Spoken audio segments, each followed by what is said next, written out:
Saya kira Terawan memang sosok jenius, tidak banyak bicara dan lebih banyak berpikir dan bekerja. Jika vaksin Nusantara sukses, Terawan layak mendapat Nobel di bidang kesehatan. Taktik jitu Jokowi mencopot Terawan nampaknya membuahkan hasil, ditulis oleh Ayas dari Zero.com. Pada tanggal 22 Desember 2020, akhirnya Jokowi menunjuk Budi Gunadi menggantikan Dr. Terawan sebagai Menteri Kesehatan. Reshuffle Menteri Kesehatan bukan sesuatu yang mengejutkan sebab tekanan dari masyarakat untuk mencopot Terawan sudah sangat besar. Sebab Terawan dianggap gagal menangani pandemi COVID-19 meskipun tidak sedikit yang jauh lebih parah dibanding Indonesia. Opini yang berkembang di masyarakat, Terawan dicopot karena tak becus menangani pandemi COVID-19. Opini ini bisa jadi ada benarnya. Terawan sebenarnya orang jenius, namun untuk menangani COVID-19 sepertinya posisi dia memang tidak cocok menjabat Menteri Kesehatan. Terawan lebih bertipe ilmuwan, bukan politisi. Jabatan menteri lebih cocok untuk dipegang oleh orang yang sedikit paham politik. Terawan memang lemah dalam komunikasi publik sehingga dia berkali-kali dicemooh oleh publik. Maka dari itu dia tidak cocok berada di sana. Terawan bisa menjadi sosok luar biasa asalkan berada di posisi yang tepat. Saya kira dicopotnya Terawan dari jabatan Menteri Kesehatan dan diganti Budi Gunadi adalah taktik Jokowi yang sangat jitu. Jokowi ingin Budi Gunadi membenahi persoalan komunikasi publik dan Terawan fokus mengembangkan vaksin Nusantara. Taktik ini nampaknya cukup sukses, meskipun bukan berlatar belakang kesehatan. Nampaknya Budi Gunadi sukses mengemban amanah menjadi Menteri Kesehatan. Komunikasi publik beliau cukup baik, masyarakat pun cukup puas dengan kinerjanya. Kepercayaan publik terhadap Kementerian Kesehatan membaik. Terawan nampak tak kecewa dicopot dari jabatannya. Barangkali sudah ada deal-deal antara Jokowi dengan Terawan soal pencopotan ini. Skenario pertama, Jokowi ingin memberikan tanggung jawab lain yang sangat penting kepada Terawan, lalu memintanya mengembangkan vaksin Nusantara. Skenario kedua, Terawan yang minta dicopot dari jabatannya karena hendak mengembangkan vaksin Nusantara. Entah skenario mana yang benar, namun taktik ini bisa dikatakan terbaik. Terawan yang bertipe ilmuwan bisa fokus mengembangkan vaksin Nusantara yang ternyata punya banyak kelebihan dibanding vaksin yang lain. Dan berikut sedikit fakta menarik tentang vaksin Nusantara. Pertama, dikembangkan oleh ex-Menteri Kesehatan Dr. Terawan. Kedua, teknologi berasal dari Amerika. Ketiga, dinamakan vaksin Nusantara karena di Amerika sendiri belum dikembangkan. Pengembangan pertama dilakukan di Indonesia dengan peralatan seluruhnya dari Indonesia. Keempat, uji pendahuluan dan tahap 1 sudah selesai dan tidak terlihat satu relawan pun yang terkena efek samping, serta hasil sudah dilaporkan ke BPOM dan WHO. Kelima, bertahan seumur hidup, jadi hanya perlu 1 kali vaksin.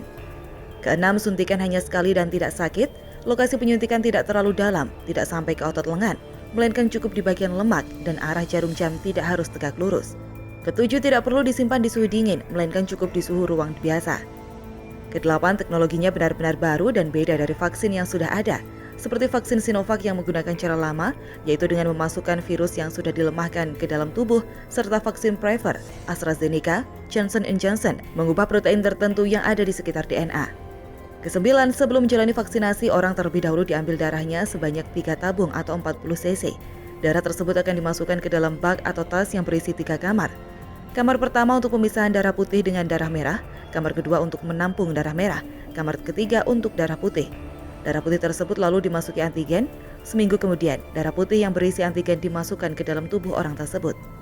Jika vaksin Nusantara ini sukses, Indonesia menjadi negara ke-7 yang memproduksi vaksin. Dengan keunggulan yang dimiliki vaksin Nusantara, Indonesia bisa menikung negara-negara lain yang sudah menciptakan vaksin terlebih dahulu. Indonesia bisa menjadi negara pertama yang benar-benar bebas dari COVID-19. Tidak mustahil banyak negara yang akan berlomba-lomba mengimpor vaksin Nusantara. Memang masih butuh waktu dan proses untuk benar-benar menyempurnakan vaksin Nusantara. Namun sebagai rakyat, sudah seharusnya kita mendukung kerja keras Terawan agar vaksin Nusantara benar-benar sukses besar. Saya kira Terawan memang sosok jenius, tidak banyak bicara dan lebih banyak berpikir dan bekerja.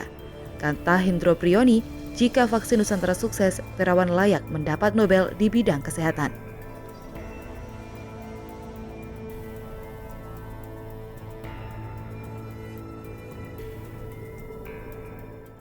Presiden berharap setelah berproduksi maksimal, industri petrokimia ini dapat membantu menyelesaikan masalah defisit transaksi berjalan yang dialami Indonesia, yang nanti akan menghasilkan beragam produk.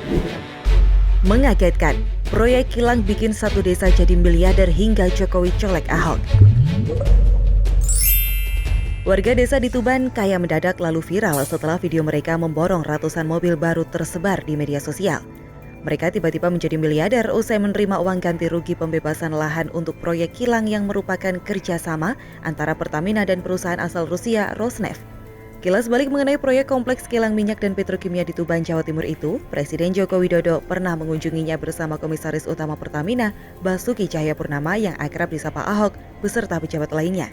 Dan berikut fakta-fakta terkait kilang tersebut beserta pesan Jokowi ke Ahok. Pertama, integrasi dua proyek.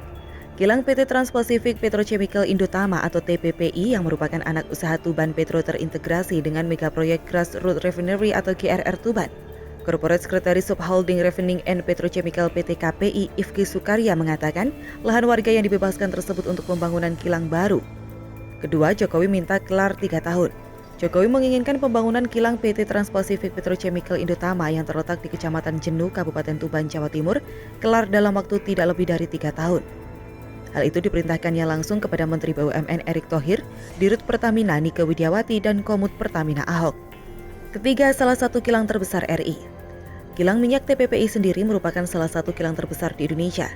Kilang ini dapat menghasilkan produk aromatik, baik paraksilen, ortoksilen, bensin, toluene, heavy aromatik, dan juga penghasil BBM premium, Pertamax, LPG, solar, dan kerosin. Berdasarkan data Komite Percepatan Penyediaan Infrastruktur Prioritas atau KPPIP, Kilang Minyak Tuban merupakan proyek dengan nilai Rp199,3 triliun. Skema pendanaan dilakukan melalui penugasan PT Pertamina dengan kerjasama swasta, dalam hal ini investor perusahaan asal Rusia Rosneft. Proyek kilang minyak Tuban ini merupakan pembangunan kilang minyak baru dengan kapasitas produksi 300.000 barel per hari. Perencanaan pembangunan kilang minyak Tuban menggunakan konfigurasi petrokimia terintegrasi dengan PT Trans-Pasifik Petrochemical Indotama. Jokowi menambahkan, apabila telah berproduksi secara penuh, kilang ini memiliki potensi yang bisa menghemat devisa hingga 4,9 miliar dolar AS atau sekitar 56 triliun rupiah. Dalam berbagai kesempatan seperti rapat terbatas, rapat paripurna, hingga rapat dengan kepala daerah, Jokowi berulang kali menyampaikan pentingnya substitusi produk-produk impor, salah satunya petrokimia. Presiden berharap setelah berproduksi maksimal, industri petrokimia ini dapat membantu menyelesaikan masalah defisit transaksi berjalan yang dialami Indonesia. Komisaris Utama PT Pertamina Ahok turut buka suara perihal pesan Jokowi. Sesaat usai meninjau lokasi proyek, Ahok langsung mengunggah gambar dirinya bersama Jokowi di proyek tersebut melalui akun Instagramnya. Pesan Bapak Presiden Jokowi sangat jelas, segera menuntaskan pengembangan kawasan TPPI menjadi industri petrokimia nasional yang nanti akan menghasilkan beragam produk turunan petrokimia dan produk BBM, kata Ahok dalam caption foto unggahannya yang dikutip pada Kamis 18 Februari 2021. Ahok pun sependapat dengan Jokowi mengenai pentingnya keberadaan kilang ini, terutama mengenai substitusi bahan baku impor. Pengembangan ini dapat membantu mengurangi impor bahan baku agar negara tidak mengalami defisit kembali. Terakhir, Ahok menyampaikan pesan kepada masyarakat terkait subsidi bahan bakar yang selama ini dianggarkan pemerintah. Selain itu, menghimbau untuk semua pihak agar tidak menyalahgunakan subsidi bahan bakar yang diberikan. Mari bantu kami untuk menjaga uang negara demi kesejahteraan negara.